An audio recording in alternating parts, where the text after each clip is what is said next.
Peut-être vous avez vu ces images terrifiantes qui montrent ce qui s'est passé en Italie.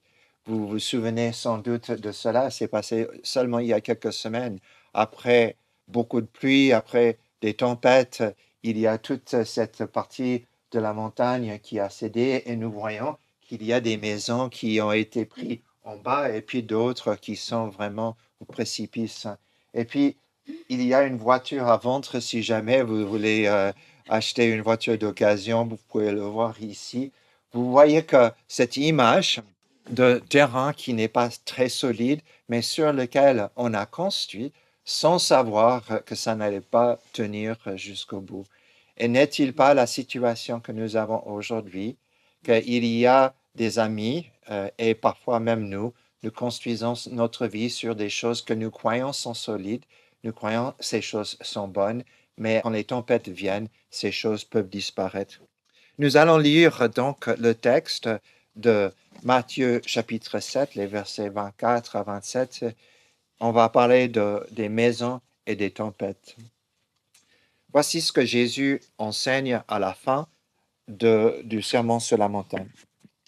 Ainsi, quiconque entend de moi ces paroles et les met en pratique sera semblable à un homme prudent qui a bâti sa maison sur le roc. La pluie est tombée, les torrents sont venus, les vents ont soufflé et se sont portés sur cette maison. Elle n'est pas tombée, car elle était fondée sur le roc. Mais quiconque entend de moi ces paroles et ne les met pas en pratique sera semblable à un homme insensé qui a bâti sa maison sur le sable. La pluie est tombée, les torrents sont venus, les vents ont soufflé et se sont abattus sur cette maison, et elle est tombée, et sa ruine a été grande. Bon, on a envie peut-être de chanter, n'est-ce pas? La tempête est venue, les vents sont venus, et la maison a tenu. Et puis, on peut aussi chanter que les pluies sont venues, la tempête est là, le vent était là, et qu'est-ce qui s'est passé? Bon, splatt, la maison tombe. On a envie et puis on voit les enfants que quand la maison fait splatt, ils sont tout contents, n'est-ce pas, de cela. Mais c'est pas ce que Jésus essaie de montrer ici. Jésus se présente ici comme l'enseignant qui vient avec la parole de Dieu.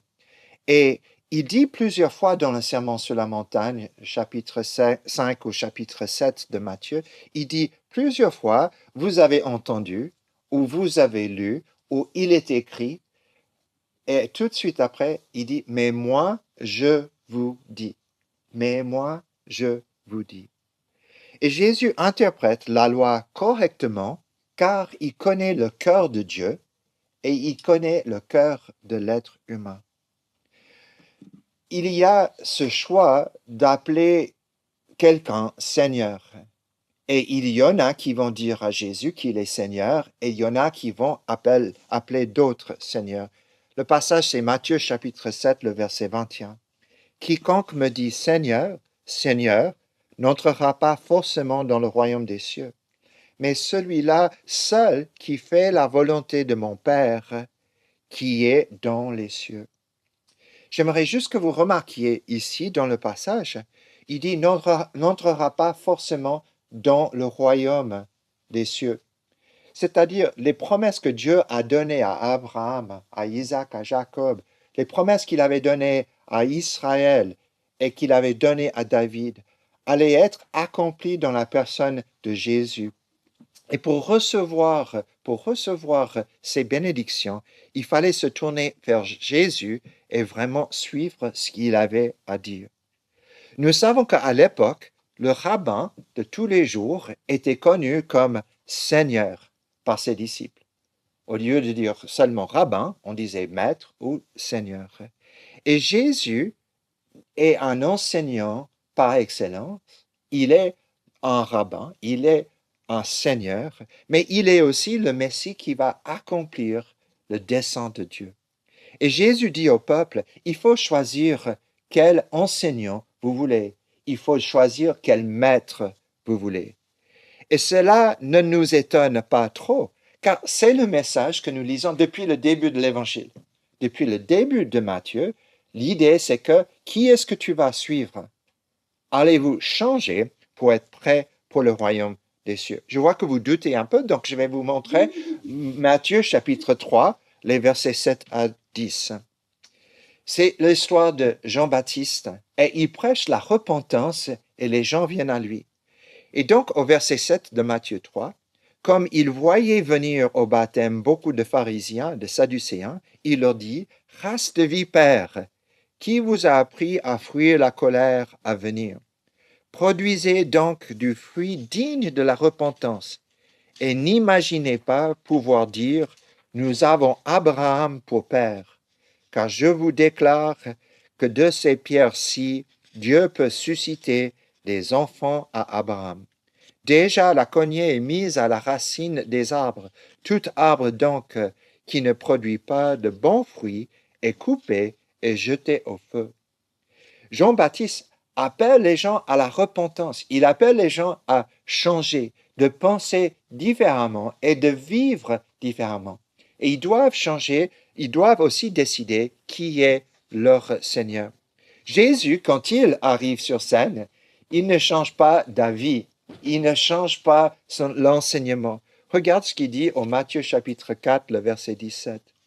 Dès lors, Jésus commença à prêcher et à dire, « Repentez-vous, car le royaume des cieux est proche. » Repentez-vous, car le royaume des cieux est proche. Ça vous fait penser à quelque chose? Mais évidemment, ça nous fait penser à Jean-Baptiste. Son message est le même message. Et tout de suite après avoir appelé les gens à la repentance, il va commencer à appeler ses disciples.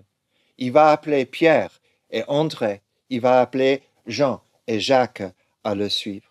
Et Jésus donc va dire continuellement pendant son enseignement dans le Sermon sur la montagne qu'il va choisir le chemin qui mène à Dieu ou un chemin qui vous mène loin de Dieu.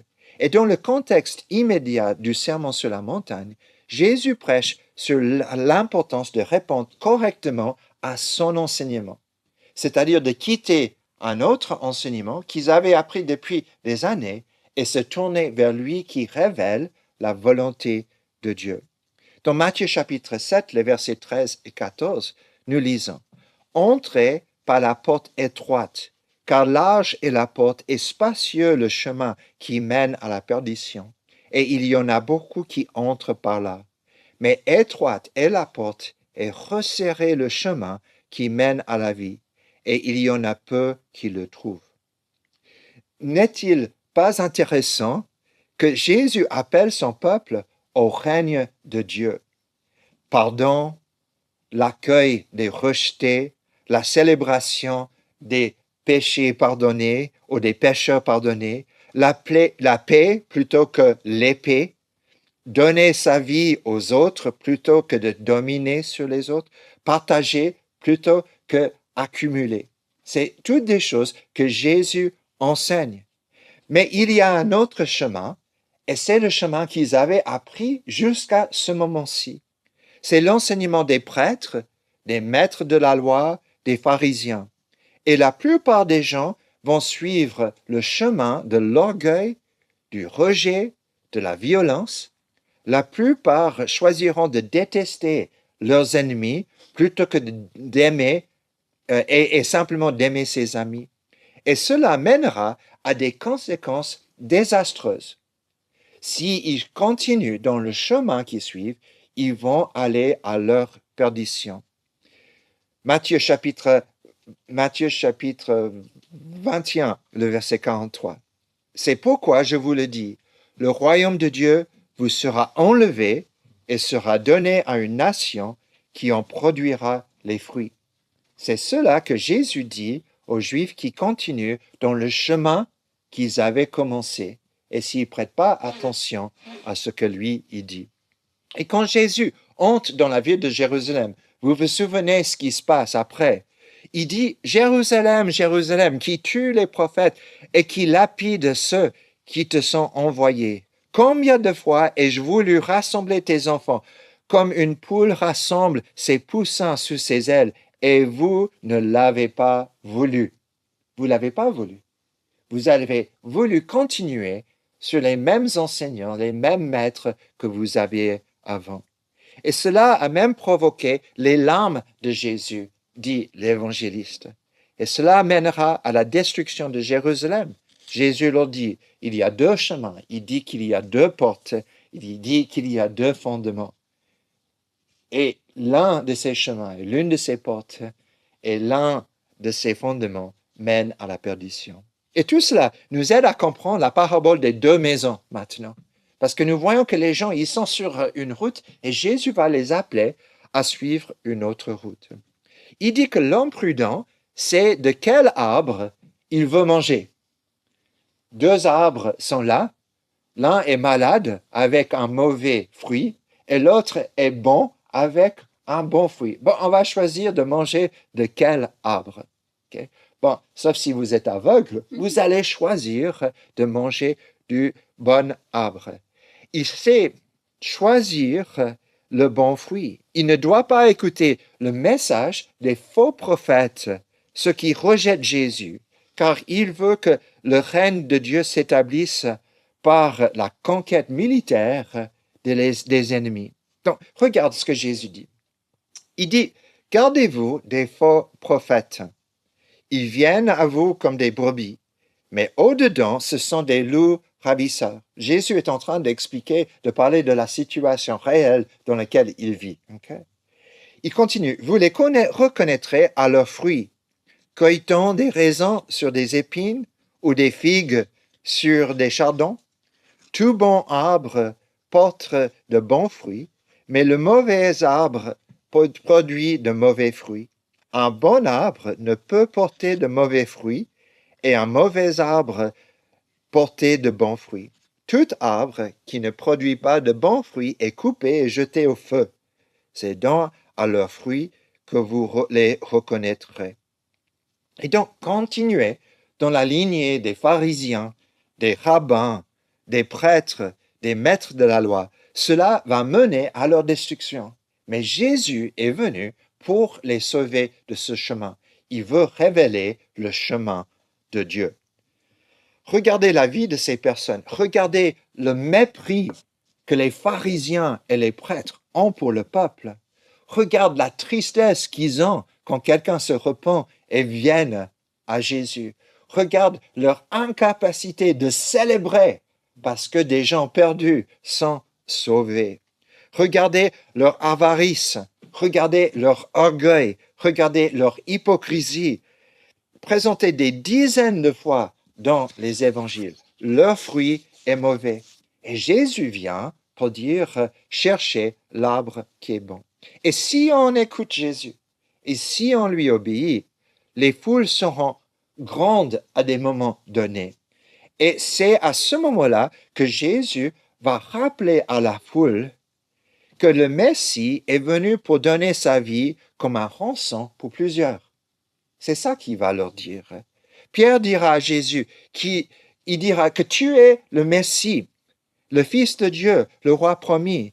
Et c'est à ce moment-là que Jésus lui dira que le Messie doit être crucifié, qu'il y a un autre chemin à suivre. Et Pierre, que va-t-il faire? Il va refuser d'accepter le chemin que Jésus offre. Il le refusera pendant un long moment avant de l'accepter. La mort du Messie. Et Pierre est prêt à donner sa vie pour le Messie, mais vous savez quoi? Il n'est pas prêt pour le Messie de donner sa vie pour lui et donner pour ses disciples. Et donc, il y a deux fondations.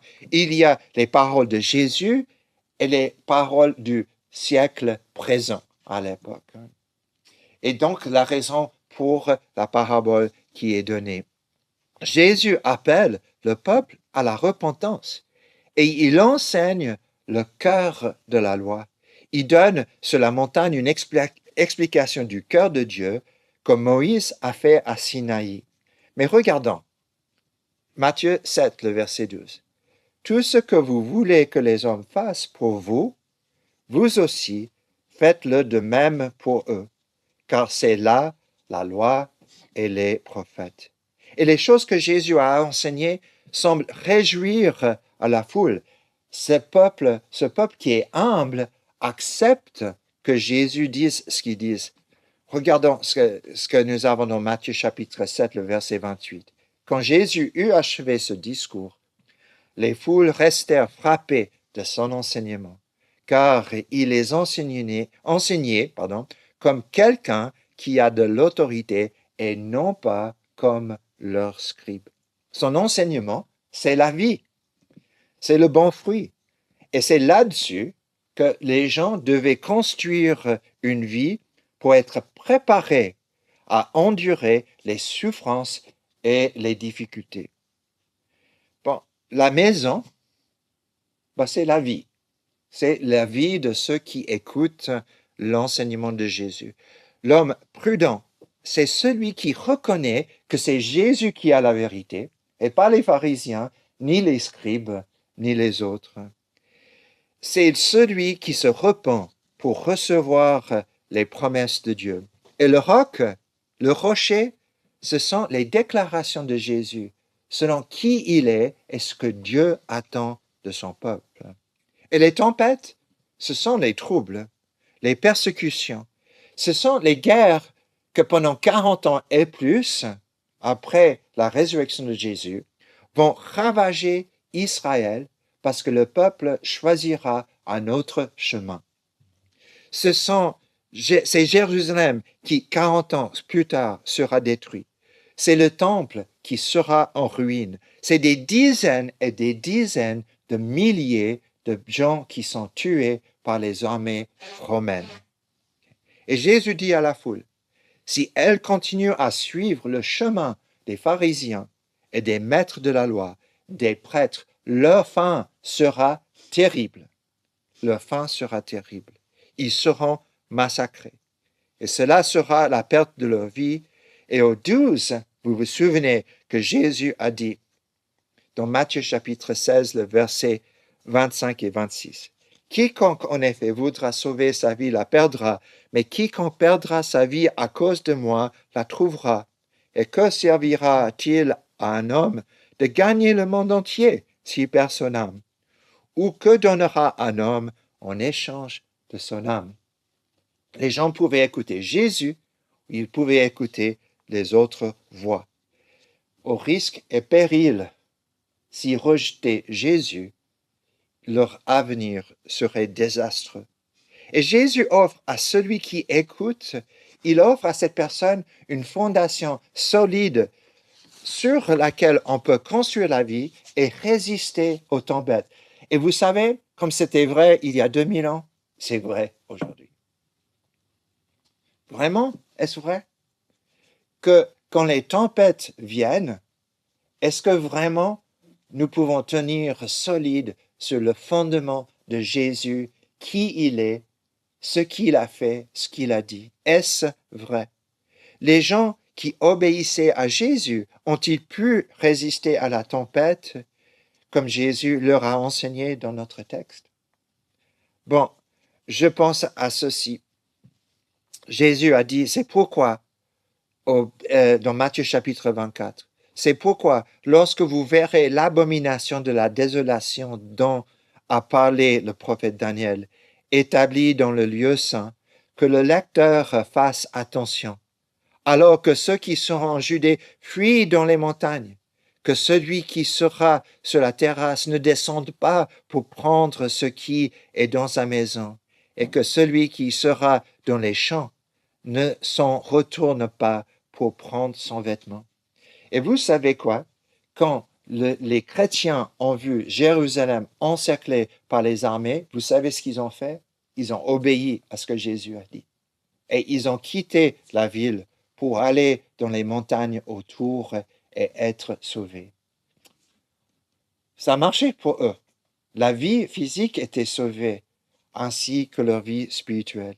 Mais il y a d'autres personnes qui ont accepté Jésus et regardent ce qui se passe. Par exemple, l'apôtre Paul. Sur la route de Damas, Saul rencontre le Christ ressuscité et il est baptisé à Damas 3 jours plus tard. Et il construit sa maison, il construit sa vie sur le Christ crucifié et ressuscité. et les tempêtes viennent tout de suite. Les tempêtes viennent. Et quelques années plus tard, Paul, en prison à cause de l'Évangile, résiste aux tempêtes de la persécution et il écrit à l'église de Philippe, dans chapitre 1, il écrit ceci. Mais maintenant,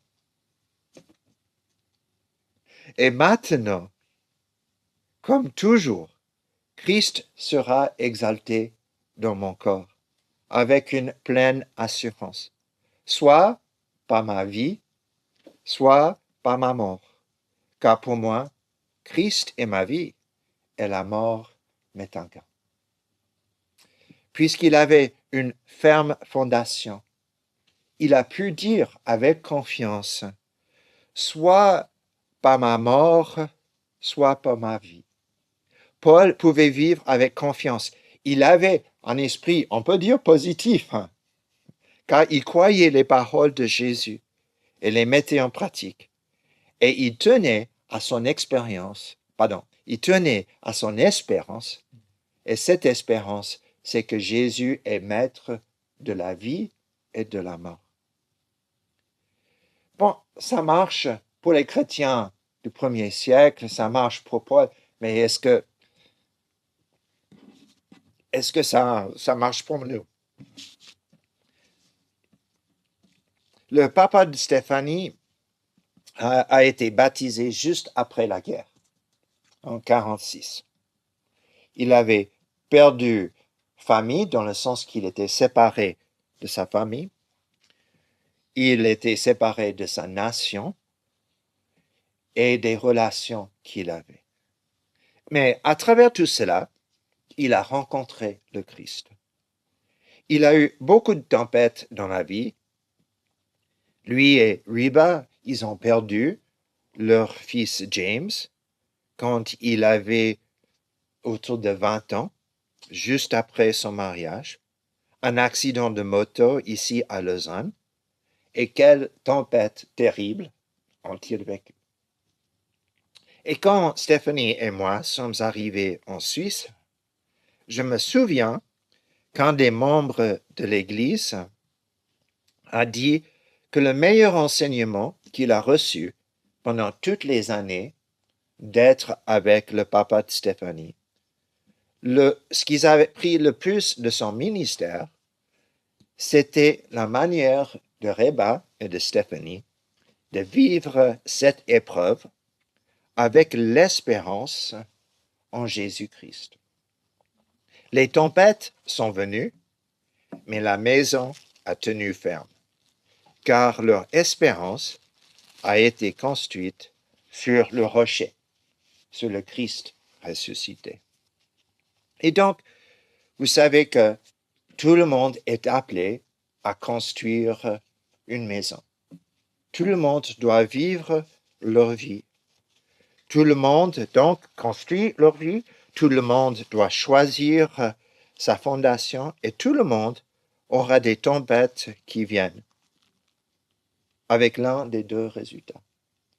Soit votre vie va résister dans les épreuves pour la vie éternelle parce que vous êtes fondé sur le Christ, celui qui est maître de la vie et de la mort. Soit vous aurez une maison qui tombe en ruine.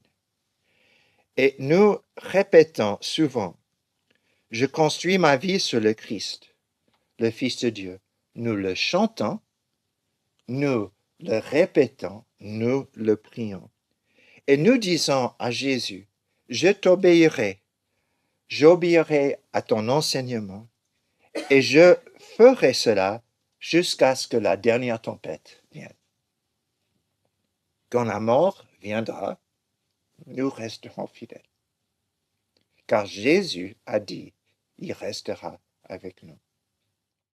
Voilà l'appel que Jésus fait aux disciples du premier siècle. Et voici l'appel qu'il fait aujourd'hui. Sur quel fondement allez-vous construire votre vie?